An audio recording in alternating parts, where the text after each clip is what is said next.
메시지 3번 개요조감. 제목: 생명에 속한 하나님의 건축물을 위해 우리 안에 있는 신성한 생명의 씨가 자라 우리가 생명의 성숙에 이르도록 우리의 마음을 처리함. 성경의 주제를 두 단어로 말하자면 생명과 건축 또는 그리스도와 교회라고 할 수 있습니다. 그러므로 우리가 성경을 읽을 때 생명과 건축, 그리스도와 교회를 주의하면서 읽는 것이 필요합니다. 하나님은 이 땅에 생명이 충만하기를 원하십니다. 또한 하나님의 건축의 일은 구약시대에는 성막과 성전으로 나타났고 신약시대에는 교회로 이어져 왔으며 그리고 장차 천년 왕국으로 계속될 것이고 최종적으로는 새하늘과 새 땅에서 새 예루살렘으로 완결될 것입니다. 이러한 하나님의 건축물은 생명에 속한 건축물이며 그 건축물의 주요 재료는 생명의 성숙에 이른 사람들입니다. 이번 메시지에서는 우리가 생명의 성숙에 이르기 위해서 우리의 마음이 처리되어야 함을 보여줍니다. 우리 안에는 신성한 생명의 씨가 자라고 있습니다. 이 씨가 생명의 성숙에 이르기 위해서는 우리의 마음이 처리되어야 합니다. 로마서 1번에서 마음은 사람의 속 부분들의 집합체이자 사람의 총대표이자 사람의 행동하는 대행자이다 라고 하였습니다. 먼저 우리의 마음은 생각, 감정, 의지는 물론 양심을 포함하는 구성체, 집합체입니다. 생각, 감정, 의지 더하기 양심입니다. 생각, 감정, 의지는 혼의 전부를 구성하는 것이고 양심은 우리 영의 한 부분입니다. 마음은 우리의 생명이 활동성을 가질 수 있도록 하는 통로, 즉 생명의 입구와 출구 역할을 합니다. 다시 말하면 먼저 마음이 움직여야 행동이 나오게 되는 것이고 먼저 우리 마음이 열려야 영이 해방되는 것입니다. 마음에 내키지 않는 일을 억지로 하려고 하면 몸이 부자연스럽게 되고 좋은 생활이 나오지 못합니다. 그리고 마음이 냉담하면 또는 마음이 굳어지면 영이 그 안에 갇혀서 흘러나올 수가 없습니다. 이와 같이 마음은 출입구를 지키고 있는 문지기와 같이 생명이 들어가는 것과 나오는 것을 통제하기 때문에 생명의 스위치라고도 할 수 있고 그 사람을 총괄적으로 대표하는 역할을 하고 그 사람의 행동을 좌지우지하는 대행자로서 역할을 하는 것입니다. 아마도 큰 기업체의 전략기획실 같은 역할을 한다고도 하겠습니다. 우리 안에 신성한 생명의 씨가 뿌려졌지만 이 씨가 잘 자라서 생명의 성숙에 이르기 위해서는 우리 마음이 처리되어야 한다는 것이 씨 뿌리는 자의 비유에 잘 나와 있습니다. 마태복음 13장 3절부터 23절을 중간중간 읽어 드리겠습니다. 예수님께서 그들에게 많은 것을 비유로 말씀하셨다. 보십시오. 씨를 뿌리는 사람이 뿌리러 나가서 씨를 뿌렸는데 어떤 씨들은 좋은 땅에 떨어지니 어떤 것은 100배 혹은 60배 혹은 30배로 열매를 맺었습니다. 그러므로 여러분은 씨를 뿌리는 사람의 비유를 들으십시오. 누구든지 왕국의 말씀을 듣고 깨닫지 못할 때에는 악한 자가 와서 그의 마음에 뿌려진 것을 빼앗아 갑니다. 그의 마음에 뿌려진 것을 빼앗아 갑니다. 이 사람은 길가에 씨가 뿌려진 사람입니다. 그러나 좋은 땅에 씨가 뿌려진 사람은 말씀을 듣고 깨닫는 사람인데 반드시 열매를 맺어 어떤 사람은 100배, 어떤 사람은 60배, 또 어떤 사람은 30배로 거둡니다. 이렇게 주 예수님의 말씀에서 볼 수 있는 것은 신성한 씨가 믿는 이의 마음에 뿌려졌으나 그 마음의 상태에 따라서 그 마음이 합당하게 처리되었는지 여부에 따라서 뿌려진 씨가 잘 자라 좋은 열매를 많이 맺을 수도 있고 그렇지 못할 수도 있다는 것입니다. 우리의 마음이 좋은 땅과 같이 되도록 올바르게 처리받기를 원합니다. 아멘. 또한 잠언 4장 23절에서는 늘 깨어 내 마음을 지켜라. 마음에서 생명의 근원이 나오기 때문이다.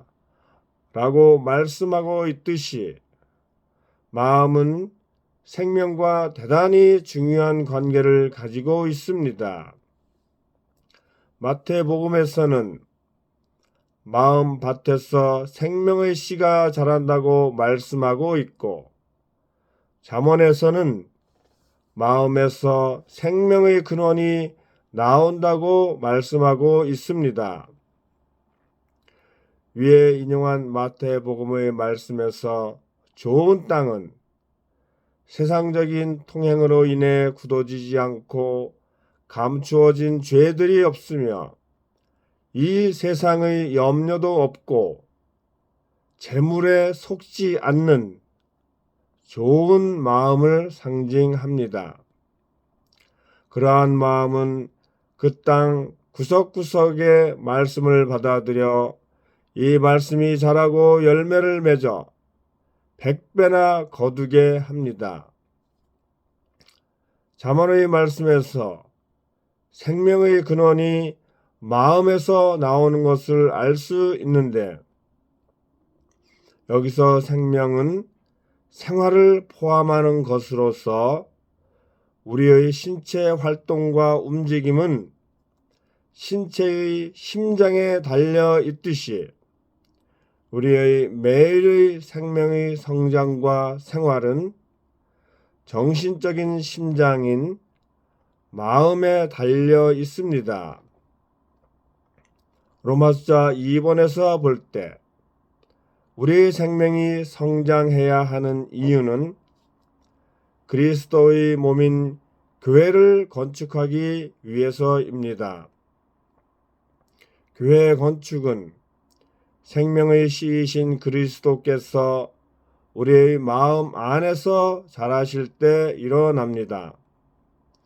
우리의 마음이 처리된다는 것은 우리의 마음이 다음과 같은 4가지 특징을 가진 상태에 이른다는 것을 의미합니다. 첫 번째로 부드러운 마음입니다. 에스겔서 36장 26절에서는 돌 같은 마음과 고기 같은 마음을 언급합니다. 고기 같은 마음은 부드러운 마음입니다. 부드럽다는 것은 우리의 마음이 주님께 복종하고 온순하다는 것이고 완고하지 않고 반역적이지 않다는 뜻이며 마태복음 13장의 좋은 땅과 같은 마음입니다. 두 번째로 순수한 마음입니다. 순수하다는 것은 하나님 이외의 다른 것을 사랑하거나 선호하거나 갈망하지 않고 하나님의 영광을 위해 하나님의 뜻을 성취하려는 단일한 목표를 갖는 것입니다. 우리는 디모데후서 2장 22절 말씀과 같이 순수한 마음으로 주님을 부르는 사람들과 함께 그리스도를 추구해야 합니다. 세 번째로 사랑하는 마음입니다. 이것은 하나님을 사랑하고 하나님을 원하고 하나님을 목말라 하고 하나님을 그리워하고 주님과 개인적이고 애정어리고 내밀하고 영적인 관계를 갖는 마음입니다. 우리는 매일 이렇게 주님을 향한 새롭고 신선한 사랑을 가져야 합니다. 네 번째로 평안한 마음입니다. 이것은 거리낌이나 유죄 판결 또는 죄의식이나 책망이 없는 양심을 가진 마음입니다.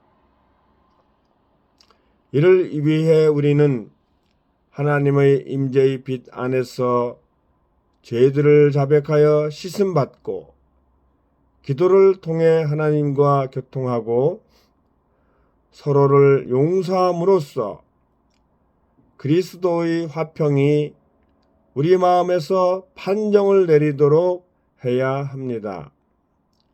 로마서 3번에서는 우리 마음 안에서 하나님의 생명이 직면하는 장애물들에 대해 말합니다.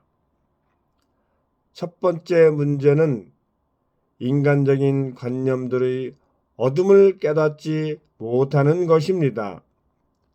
예를 들면 천연적인 또는 종교적인 열심, 도덕적으로 선한 사람이 되고자 하는 노력 같은 것이라 하겠습니다. 두 번째 문제는 위선입니다. 즉 내주하는 그리스도를 주의하기보다는 타고난 존재와 기질에 따라 밖으로 드러나는 영성을 추구하는 것입니다. 세 번째 문제는 반역입니다. 이것은 우리 안에 있는 그리스도의 느낌에 순종하지 않고 거스르며 꺼리고 반대하는 것입니다. 네 번째 문제는 천연적인 역량입니다. 우리의 천연적인 역량이 파쇄되지 않은 채로 우리 안에 남아 있으면 그것은 그리스도의 생명에 문제가 될 것입니다. 그러므로 우리는 반드시 십자가의 파쇄를 체험하고 이러한 장애물이 처리되고 제거되도록 허락해 드려야 합니다. 로마서 4번에서는 주관적인 장애물들에 대해 말합니다. 첫 번째로는 우리 생각의 문제입니다. 우리가 하고자 하는 것들이 다만 우리의 생각에서 비롯된 것이라면 그것들은 우리 영에서 살아 나타나신 그리스도의 증거가 아닙니다. 우리의 생각을 영에 둘 때 우리의 외적인 행동은 속사람과 일치되고 평안함을 느끼게 됩니다. 두 번째로는 우리 의지의 문제입니다. 주님의 뜻을 수행하는 데 있어서 약한 의지는 물론 강한 의지도 하나님의 생명의 방해물이 되며 처리받은 의지만이 주님께 정복되고 주님에 의해 부활하여 강하면서도 유연하게 됩니다. 세 번째로는 우리 감정의 문제입니다. 우리는 하나님께서 사랑하시는 것을 사랑하고 좋아하시는 것을 좋아하고 미워하시는 것을 미워하는 정도로 우리의 감정과 하나님의 감정이 하나의 감정이 되어야 합니다. 우리는 속사남에 이르도록 매일 강하게 됨으로써 생명이신 그리스도께서 우리 마음의 주요 부분인 생각, 의지, 감정의 거처를 정하실 수 있도록 해야 합니다. 아멘. 마치겠습니다.